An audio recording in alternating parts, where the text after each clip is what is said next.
What is up, everyone? Welcome to JMR. We have a special episode today. We have Johnny returning, and then we have a special guest. I'm excited to announce the OG, the guy who was doing podcasts back at Montclair State University before podcast. I didn't even know what podcasts were yet, to be honest with you guys. But this guy was breaking the barrier and doing them. Frank, welcome in. How are you doing today? It is an honor. I'm humbled to be here. I'm ready to sound off about New York sports. And I feel like this podcast has deserved a different perspective. There's just been too much Mets and Jets, and I'm ready to right the ship if I can. There's been way more regrets, Frank, let me tell you. Yeah. Sounds like that. And to give everybody perspective, this is, I like to highlight the first time something happens in JMR history. This is the first time we have, it's an interesting breed, but it's called a Yankees and a Giants fan. And that's typically, for all you people who aren't New York sports fans, that's typically how it works, right? You have a Yankees and Giants fan, and you have Jets and Mets fans. Right. So just generally speaking, usually a happier fan than the people that are hosting and being on this podcast normally. Hence why, today you guys normally don't think of it. Yeah, I've had some. I got some here too, man. In the last couple of weeks. So, and we are not sponsored by Miller, but it is Miller time right now. Just wanted to let everybody know that. I feel like it always is. But guys, I want to get right into it. I want to start with some news today before we get into some Jets, Mets, Yankees, and Giants talk all together and how it relates. But huge news for the New York Jets today, signing Nathaniel Hackett, former offensive coordinator of the Bills, Jaguars, and the Packers, and most formerly the one-and-done coach of the Denver Broncos, who had a year to forget. But fellas, we'd love to hear your opinion. Want to throw out some numbers real quick. So obviously, speculation is crazy right now on, hey, Hackett is coming to New York, and Aaron Rodgers loves Nathaniel Hackett. They have a great relationship. Some said even better than LaFleur and Rodgers. And wanted to throw some numbers out real quick. So I kind of had Hackett and looking at what he's done in terms of like offensive ranking. With Green Bay as offensive coordinator, he always had his offense ranked within the top 10. And then he had a year in Jacksonville with Blake Bortles where he was ranked top 5 in offense as well. So definitely has an interesting resume. A failure last year as a head coach. Some great years. Was it because of Rodgers? Was it not because of Rodgers? And then another great year because of Bortles. And it's running wild right now. So wanted to see your guys' opinion, John, obviously how you're feeling right now with it. And then Frank, maybe an outside football fan from the Jets looking in. Sure, yeah. So I was actually pretty excited to see that the Jets were able to pick up Nathaniel Hackett. I actually intimately have a past relationship with him as the offensive coordinator. His father was the offensive coordinator for the Jets under the Herm administration. So when my family had season tickets, I heard a lot of yeeing and yaying or booing and what have you about the offense back in those days. We've come I don't know how far we've come since then, but yeah, getting Nathaniel Hackett, I know that you might be able to say a lot of his success was directly because of Aaron Rodgers, but you have to give him that credit. Blake Bortles would still be in the league if he were really that good of a quarterback, and the Jaguars, like you said, were able to have a top-to-rank offense in that year. So I'm just really hoping that this is more so just a stepping stone, kind of like seeing into the future that hopefully the Jets do actually get Aaron Rodgers, because as I've said many times on this podcast, I'm done with the fact that this organization can't figure out who to get behind center. They keep blowing all of their draft picks on guys who suck. So I want somebody who's established, whether that be somebody that we get in free agency or whether that be somebody that we sell the farm to. In Aaron Rodgers, I would love to have him on the team. Well, again, that's kind of all speculation at this point. I have no reason other than the fact that they used to be together in Green Bay to think that Rodgers would come. I do know that Rodgers doesn't like it in Green Bay, and he definitely wants to go to a team that is a Super Bowl contending team. And to tell you the truth, in my humble opinion, as a Jets fan, I really do think that with the young receiving core and how the defense has proven themselves, improved from last season to this season, that just figuring out who is behind center, and also getting back the injuries that we had in Breece Hall and in Elijah Vera-Tucker and Mekhi Becton. Adding all of those different pieces with Rodgers slipped in there and Nathaniel Hackett calling the plays, I don't think there's any reason to believe why the Jets can't be a playoff team or a deep playoff run team. So that's kind of how I evaluate the situation at this point. Really hope it's just kind of the stepping stone to Rodgers. Frank, Yeah. So I feel like I need to level set before I dive into Hackett. As a Giants fan who gets to hear the Jets fans talk a lot growing up and now. One, I do like to root for the Jets. They're not in the same, conference as the Giants, so they're not really a threat to me. Every 3 or 4 years, we play each other in the regular season. It's very fun to, of course, root against them then. But I don't hate on the Jets. So I just want that to be clear. That said, it's hilarious to watch the Jets lose and be bad. So there's comes this time where it's like I root for them, and then all of a sudden I like seeing how bad they can get. I'll be honest. And I will hype up the Jets now and say, as a Giants fan, if I had the receiving core that the Jets have, not that it's prolific, but it's promising. If I had Breece Hall, and I know Saquon's great, but Breece Hall, another promising young back, and the offensive line that the Jets have, which I don't know too much about. I'm sure they're better than the Giants, or at least, I haven't heard that they're terrible. They maybe they are just a quarterback away from a deeper playoff run, because I think they basically were like a halfway decent quarterback away from guaranteeing themselves in the playoffs this year. So you think with a guy like Rodgers, I think the playoffs is a guarantee, or it should be. You would have to expect they would go much further. And I also believe that maybe it is time for the Jets to stop throwing a dart at the draft dartboard, trying to find their next quarterback, because God knows in the last couple of years, they've had great picks and they've blown it just about every single time. But the question's about Hackett, so I'll finally answer that part. Here's what I think about Hackett, just based off of his Wikipedia page, which is where my research begins and ends. Let me read you the quarterback that this amazing offensive coordinator, the quarterbacks that this amazing offensive coordinator has apparently worked with. Bruce Grodkowski, Chris Sims, Jeff Garcia, Brian Brom. You have Ryan Fitzpatrick in there. E.J. Manuel, Thad Lewis, and Jeff Toole. Now, how many of those names have you heard for the first time ever? And then, he's worked with Blake Bortles for a bit, and then Aaron Rodgers for, it seems like, a hot second. So, sure, he's been around some good quarterbacks, but I do get a little bit of an inkling here as a Giants fan looking in at the Jets, who just always seem to shoot themselves in the foot. Like, why did they have to hire this guy so quickly into the offseason? Was he really the best possible offensive coordinator out there? Or was he really running from a terrible situation that he got himself into in Denver, and he was just trying to find himself a job as quickly as possible? Yeah, and I think the thing is, too, when we think about the Jets this year, and something you probably don't know as much about, Frank, is, you have Joe Douglas going into his fourth or fifth year and Saleh going into his third year without any playoff appearances, let alone playoff wins or going far into the playoffs. So it's kind of do or die for these guys. And, to John's point, you continue to draft guys who do not work out, right? Maybe you could say, hey, maybe Darnold started to look good in Carolina. Maybe he's the answer. Right. Maybe he's not. The verdict's still out. Same thing with Geno. I typically love to see guys do it for more than 1 year in a row. But I think these guys need to go all out. And I think essentially it does at the end of the year, it doesn't matter if the Jets, they don't make the playoffs, those guys are fired, right? Hackett will be fired too. A newer coaching regime will come in. They'll hire their own guys. So I think this is an all-out approach to get Rodgers. And it'll be interesting, right? At the end of the day, it doesn't matter who this guy is. If you get Aaron Rodgers because of him, that's what you're doing here. But it's interesting, too. Rodgers last year threw 12 interceptions. Most of his career was 13 back in 2008. So very interesting to see the guy's 39. Did he regress, or did he just have an off year without Devontae Adams? A lot of new receivers he was learning from.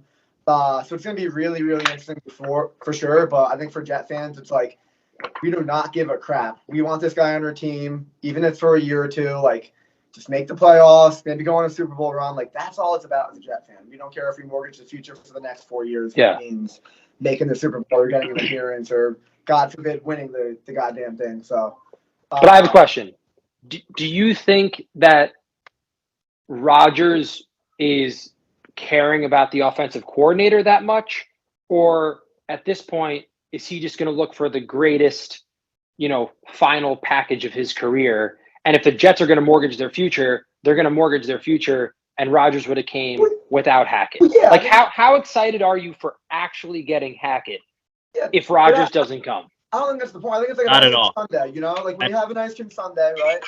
Yeah, thank you, You John. put cream on it, and then you put some chocolate syrup, and then you have the cherry. If Hackett doesn't get Rodgers, and you're like, okay, like this is really good, and then you're just adding other things to it, and you're like, well, that's even better, right? So I think with the Jets, it's like you have the defense, you have the offensive weapons, and Breece Hall and Garrett Wilson, and now it's like you got this guy who he likes and he's familiar with, and he has a great relationship, and whether it's Rodgers or not, Rodgers likes the guy for whatever reason. We do not know why he likes the guy, whether he actually helps him, whether he's cool, he lets him do whatever he wants. I don't know. But Rodgers says he likes Hackett. Right.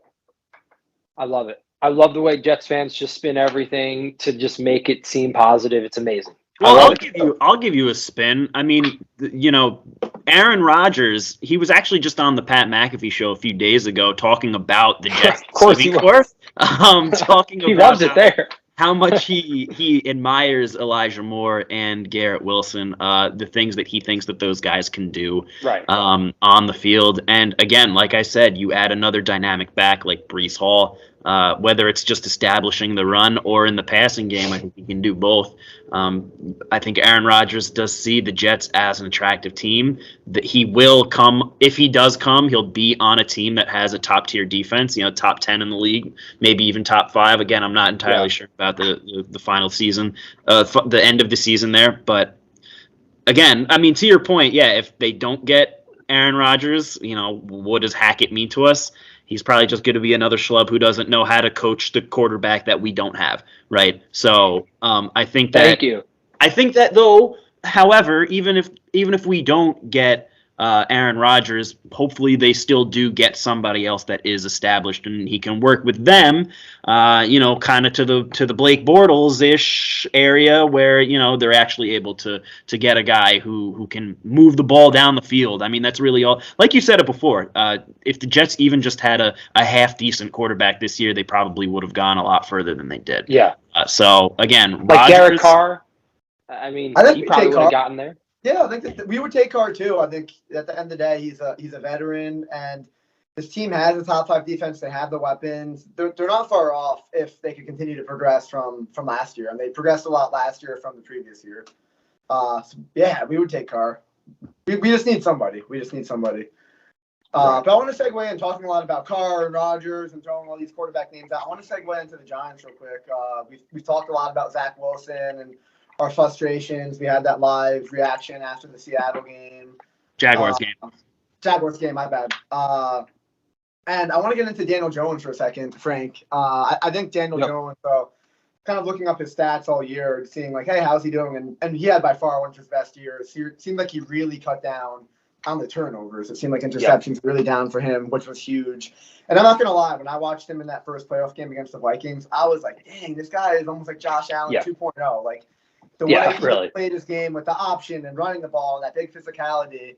And then he had Philly's a good team, right? Not to discredit anything from the Giants and how they did this year. Philly is a great team, but he had that dud. And I'm just thinking as like a Jet fan perspective on like you win that one playoff game and you're like, this is the guy. And then I could just see like if we were Jet fans and Daniel Jones was on the team and everything that happened to the Giants this year happened exactly to the Jets, we would start to be second guessing it, which would be pretty funny because you'd be like, this guy had an amazing regular season. He won you a playoff game. He just had one bad game. But as a Jet fan, I definitely could see the talk being split up on like, is he the guy? He just got destroyed by Philly. Where do you feel overall with Jones? Yeah. So I'll be honest.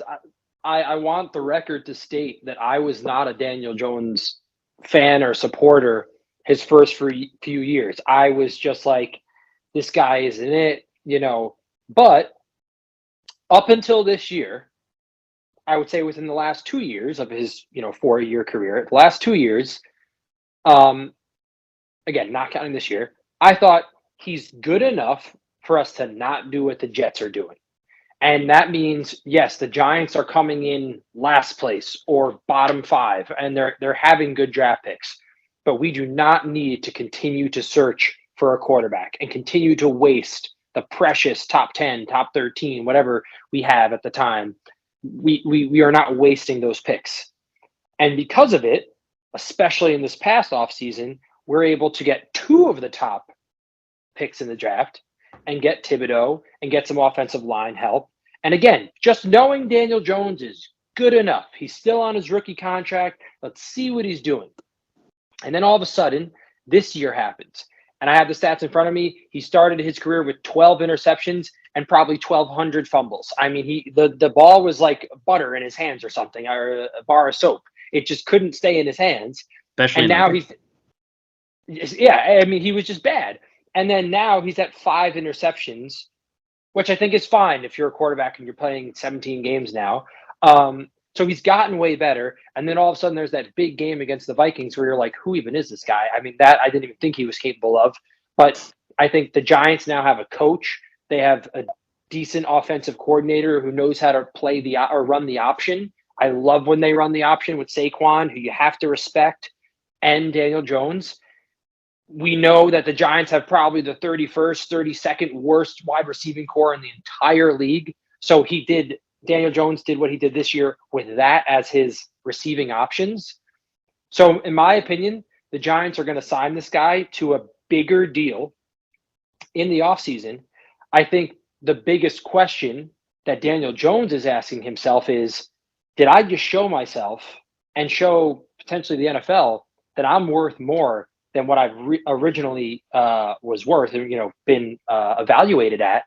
And should I sign a decent sized deal with the Giants right now, but maybe bet against myself and make that deal instead of 4 or 5 years, 2 or 3 years, and try and get a bigger deal, knowing that the Giants are going to try and help me and build around me with more receivers and better offensive line and what have you. So again, I think Daniel Jones is going to get signed. He's earned it. He's a guy I think can bring us to another tier, but the verdict is still out on if he can get to another tier beyond that. And I wonder if he's going to bet on himself when this contract is talked about this offseason. I think it's interesting too. So and John could maybe say, no, not me, but I was pretty excited drafting Wilson, and it seemed like a lot of Giant fans weren't excited drafting Daniel Jones. Like, who is this guy? So it's almost like opposite mentality, and now the tides have turned where it's like, hey, Giants fans love Jones, and Jets fans absolutely despise Zach Wilson. And he is probably the biggest bust in New York Jets history. So without a doubt. Yeah. I mean, who is the quarterback? Hackenberg? I'm stepping over my skis now. I don't know all the Jets. Christian Hackenberg. Yeah, when was he drafted? Taken in the second round. Second round. Okay, so not as high of a value. Yeah, but for how bad he was, second round was way too high for him. Yeah. But I want to segue in. I want to play a little bit of a game real quick, and it's going to be called Would You Rather. I'm going to name some Giants and Jet players, and I want you guys to basically dish it out on which player you would rather have on your team. Okay. So we're going to start off probably with a tougher one. Love to see you guys' input on this. Would you rather have Quinnen Williams or Dexter Lawrence? And if you guys need me to throw out some stats, I can too. Hit me with the stats of Quinnen. I don't know a lot lot him. Hit me with both stats, just so we got an idea. I'll do like 3 or 4 of the most important ones, I think, for the position. Sure. Quinnen this year had 12 sacks on the season. Dexter Lawrence had 7.5 total tackles. Dexter Lawrence had 68. Quinnen had 55. They each had 28 quarterback hits. And then Quinnen had 12 tackles for loss. Dexter Lawrence had 7 tackles for loss. And they're both nose guards? They're both nose guards. To get a little bit more competitive on it, Quinnen did win Associated Press All-Pro team, first team All-Pro. And Dexter Lawrence was second team All-Pro. Yeah, I mean, I love Dexter Lawrence. I love his personality. They have him mic'd up and stuff. And he just seems awesome. And I was just telling my family when we were watching the Giants game the other day, he's becoming one of my favorite players. So loyalty makes me want to choose him. but those stats about Quinnen seemed pretty damn good. So I don't know if I could argue against the 12 sacks. I mean, that's awesome.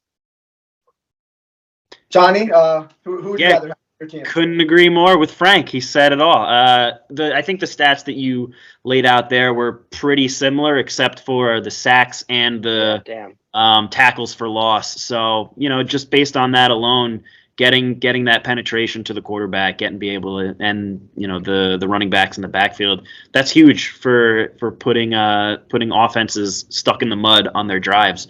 Really being able to let the cornerbacks, the secondary, have that better chance of breaking up those plays on 2nd and long and 3rd and long, and ultimately winning that position game that the Jets are so good at playing, and why they've won the amount of games. So I think that you take Quinnen Williams off of the Jets, and they're a completely different team. And guys, just real quick, you have to pick Quinnen. I think we might be scaring some of the watchers that a Jet and a Giant fan are getting along so well right now. So yeah, really. I hope we're not weirding anybody out. But we'll move on. Well, you skipped past Zach Wilson. I was ready to just go off on him. We can revisit. But number 2, a healthy Saquon Barkley or a healthy Breece Hall. John, you want to start us off? Yeah, I'd take Saquon Barkley 10 times out of 10 over Breece Hall if he's healthy. Hell yeah. I mean, in his rookie year, he was he was absolutely the best player on the team for the Giants. He was their entire offense. I think he scored probably every touchdown except maybe 5 for the entire offense that year.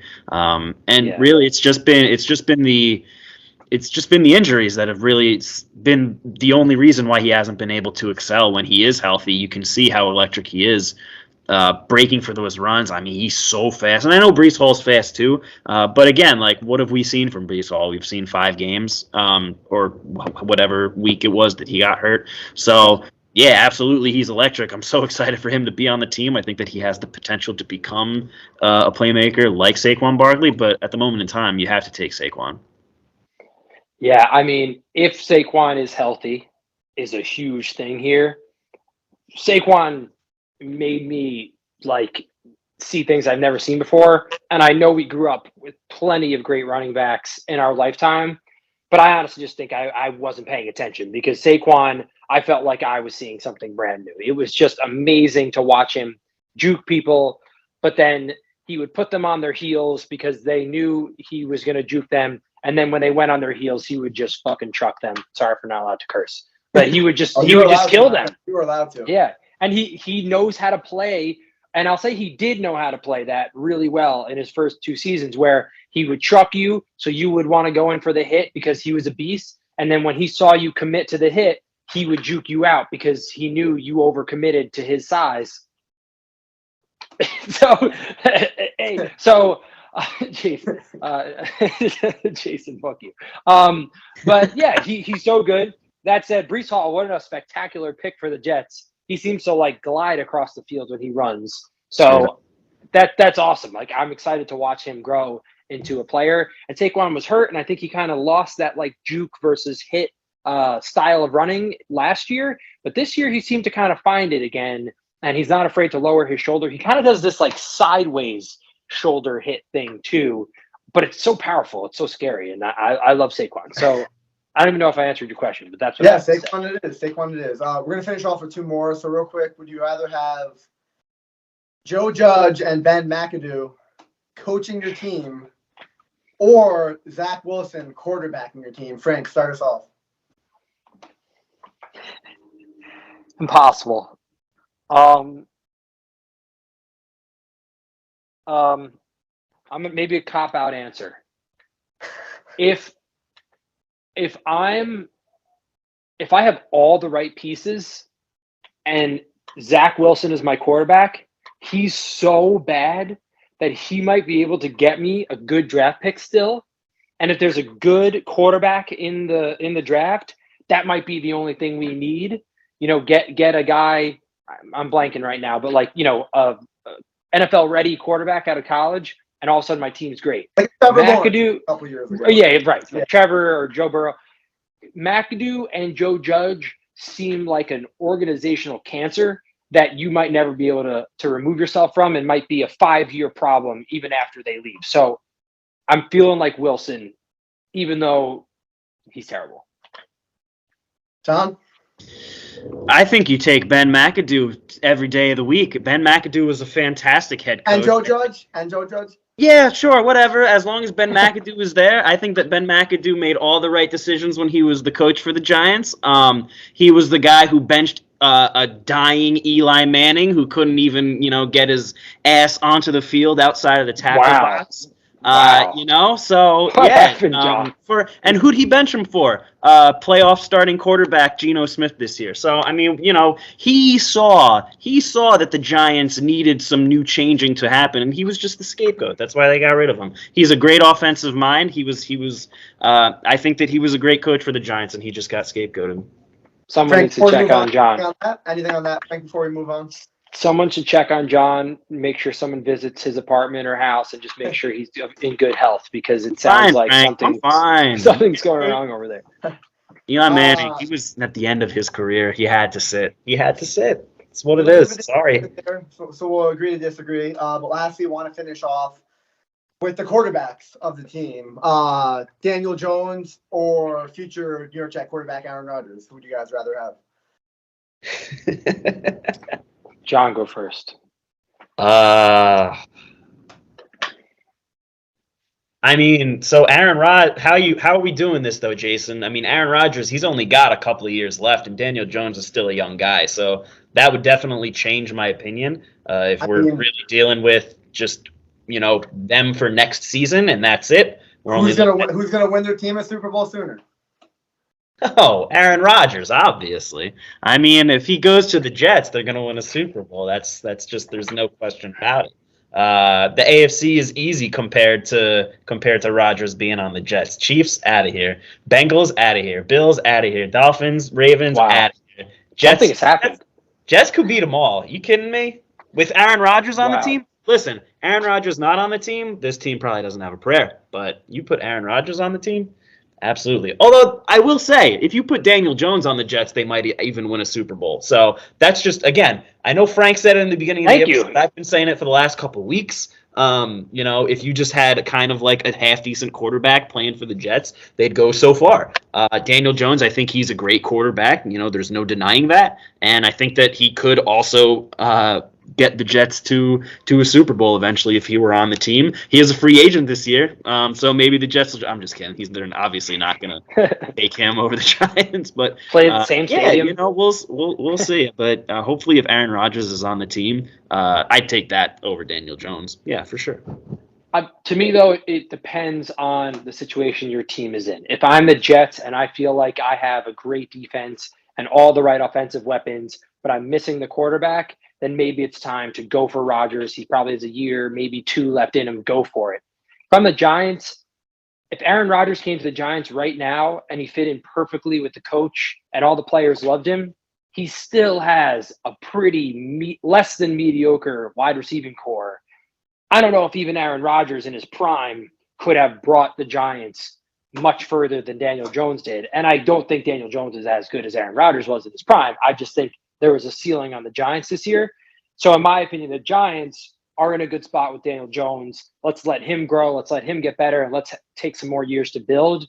But if I were you with the Jets, like you're saying, I think Aaron Rodgers is a clear, better choice.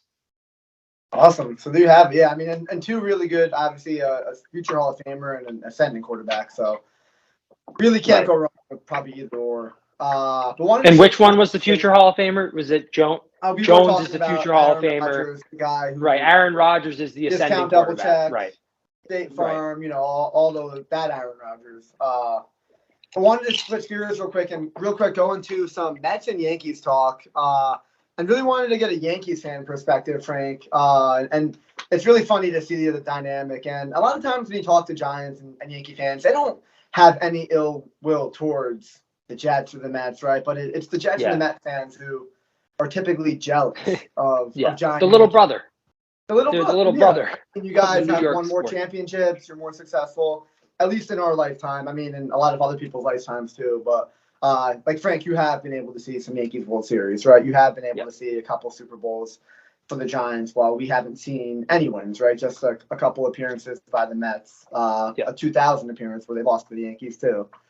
But obviously, dynamic is very interesting right now, where you have the Mets who are almost like the old Yankees when we think about Steinbrenner and always doing the flashy move and signing tons of players to tons of money and getting the guys, future Hall of Famers like a Randy Johnson, right, on the team. We're getting an A-Rod, right? Seeing that a lot now with the Mets with Scherzer or Verlander. But Frank, wanted to kind of see what your opinion is. Obviously, the Yankees had a great offseason, right? You bring back Aaron Judge, arguably one of the best players in Major League Baseball, especially last year. You get a guy like Rodon to get a nice 1-2 punch with him and Garrett Cole. But you still have, when you look at the papers, when you hear the news, like the Mets are still kind of dominating the headline. And to be fair, it's just a headline, right? It isn't the actual World Series or winning the division or making it to the deep into the playoffs, whatever it might be. But Frank, what are your thoughts on kind of the Yankees being a little bit overshadowed right now, at least in terms of the Mets spending and getting all these players? Yeah, it's really cute that the Met fans are loving the spotlight. I'm really happy for you guys. Live it up. The one question I have for Mets fans is, how do you live with yourself just trying to buy your success, right? I mean, it's just kind of unfair. The Yankees have never done that. But no, in all seriousness, I want the Mets and the Yankees to be dominant in sports. I can't believe a Subway Series even ever happened, let alone happened in our lifetime. And if another one happens again, the amount of merch that I will buy is just, I'll go bankrupt. I mean, it's just going to be the best just time to be in New York and have the Mets and Yankees be good. So I really am rooting for them. And same thing with the Jets. They're in the different league. They're not really a threat to the Yankees. And yeah, a couple times a season, we have a little Subway Series in the regular season, and it's awesome. And it's actually meaningful now. I think there were some times where we'd play and it's like, the Mets are not going to be good. It just felt like that for so many years. So I'm excited about the Mets, honestly. That said, the Yankees have all these great offseason signings. I'm glad we have Judge back, even though, it's a long deal and he's a little bit on the older side. But honestly, man, I'm pretty down in the dumps about the Yankees. I just feel like we have all the pieces. What is there left to do? Maybe we need to sign even more guys. It just seems honestly like the Astros are just this looming dark cloud that are just going to come up in the last, series of the year. And I just hate them all. I hate the Astros. I hate Altuve. And maybe I feel like other New Yorkers are feeling this. I feel like I hate the Astros more than I hate the Red Sox. And I can't believe I'm saying that. But that's how much I hate them, like right now. Wow. It feels weird to say. And I Astros more than the Red Sox. Yeah. Right now, what has Boston done in the last few years to really scare us? And the Astros have just done everything. They've cheated, got away with it, rubbed it in our face, admitted to it, and then just proceeded to win and beat us again. It's the worst possible scenario. And yeah, I hate them. I think it's an interesting opinion. So I agree sometimes when you have teams that haven't been relevant. And I think, Boston's been on and off for the last 5 years. It seems like they'll have. They won the World Series in 2018. Don't say like it has. They haven't been irrelevant. But it seems like sometimes it happens where, like the Nationals right now, John. I'm sure we could agree. Like I don't hate the Washington Nationals right now as much as I hated the Washington Nationals 5 years ago. So, when they had Bryce and Trey Turner and Scherzer and all these guys, right, and they were competing and winning every year. First, like now the Braves are there and the Phillies are there, and yeah, to the point, like we hate the Braves right now, but if the Braves finish in last place for the next 10 years, and the Mets always lost to the Dodgers or the Cardinals in the playoffs, like I could see how I would have that opinion. Comparing it to like an example with the Mets or the Jets. So,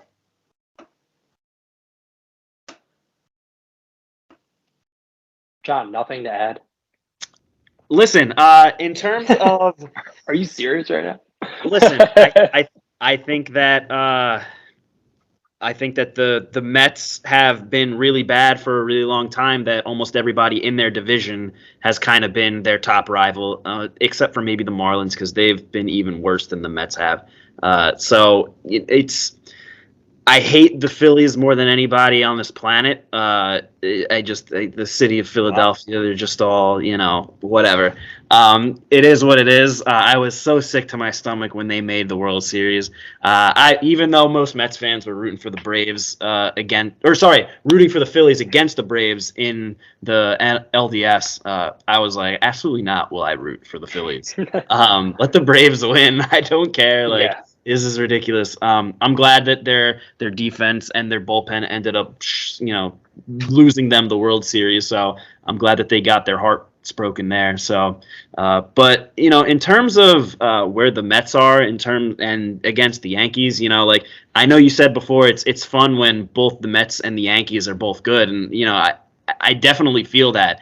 Last June, I know that the Mets were really, really hot, and it was so annoying that the Yankees, they won like 17 straight games. I'm like, no matter what the Mets do, no matter how many games above 500 they are, the Yankees just always seem to hover over them. And then, obviously they basically ended with the same record, 101 wins versus 99 wins, only 2 games between the two teams. And you could say, they were both in amazing divisions, right? So it's just working in New York. I know you do too. You kind of get that feel, like on the subway, people on the streets, like you see more Mets hats, you see more Yankees hats, you see more people talking about baseball. And in a time when I feel like the NBA and the NFL have really just skyrocketed in terms of marketability and popularity, it's nice to see people really focus on baseball. And I think that when the Mets and Yankees are both good, that really just enriches the sport. Well said. And I knew he had something to say. I thought you guys were frozen actually for like 10 seconds. I was trying to figure out if you were frozen or if I should say something, but it looked like you guys did a really good job of staying still and being quiet. So sorry for the confusion there. Yeah, if you see me being still, something's definitely wrong. Awesome. Well, I want to finish off with the regrets portion of JMR. So I will start first. And I think a lot of my regrets lately have been just kind of going on record and making an outlandish comment about what I think's going to happen. So why not stick with that theme and go with it again? So I'm going to go on the record. And so this is one of those, it might not be a regret right now, but it could be a future regret. But you know what? I'm ready for it. I can handle the pressure. Wow. Whatever comes afterwards, if there's some negative backlash. But I'm going to go on record and say that Aaron Rodgers, 100% guaranteed, is the New York Jets starting quarterback next year. And then I'll take it a step further. I think at the minimum, the Jets will make the AFC Championship game. Wow. At the minimum with Aaron Rodgers. I mean, you got a top 5 defense. You got Breece Hall. You got Garrett Wilson. You have tight ends, Elijah Moore.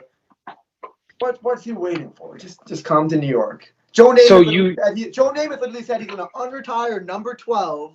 They got Hackett, his boy. This is a Broadway play, a Broadway movie, whatever they're called nowadays. Just make it happen. Let's make it happen.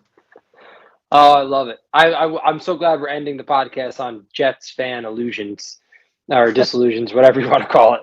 Oh, yeah. John, go ahead. I mean, again, like, this is the big news in the world right now of the Jets. So my regret is going to be what I said at the beginning of the episode, and that, Aaron Rodgers is coming to the Jets. And, I mean, this team, they just constantly talking with you, an outsider who's not, me and Jason are obviously like in our own little Yes. bubble, our own little echo chamber. You all are in your own bubble. It's insane to me. And it's nice to hear you call us out on our BS. So I know that, from everything that I said in the beginning of the episode is probably going to be a huge regret. Me making fun of the litany of all the great teams in the AFC, the Chiefs and the Bengals and the Bills and all of them. So yeah, that's my regret. It's just always drinking this goddamn Kool-Aid, that they keep sipping to me.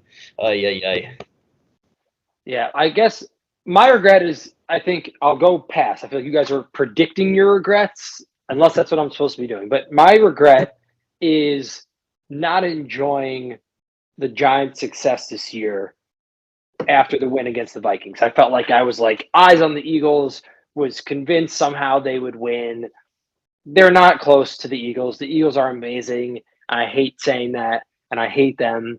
But the Giants did great. And I feel like, honestly, if I'm a Cowboys fan, I would be, they're they're in their own world too. So I don't know what they're thinking, to be honest. But I think we're in a better position. The Giants are in a better position than the Cowboys. Imagine you're the Cowboys and you go deep in the playoffs 2 years in a row. And the first year you lose because you couldn't get a snap off in 13 seconds.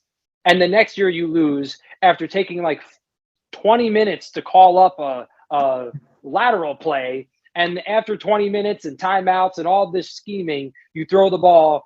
Your center, who's a running back, gets decked, and your star receiver gets absolutely obliterated, and then doesn't even have the wherewithal to try and throw the ball in the air and keep the play alive. He just holds it to, I don't know, selfish play. What was that guy thinking? And now you're the Cowboys, and what do you need if you're the Cowboys? You're supposed to have everything.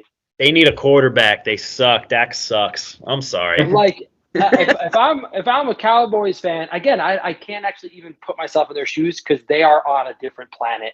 It's all of those Texas teams. It's the Cowboys, Dallas fans. It's the Houston Astros.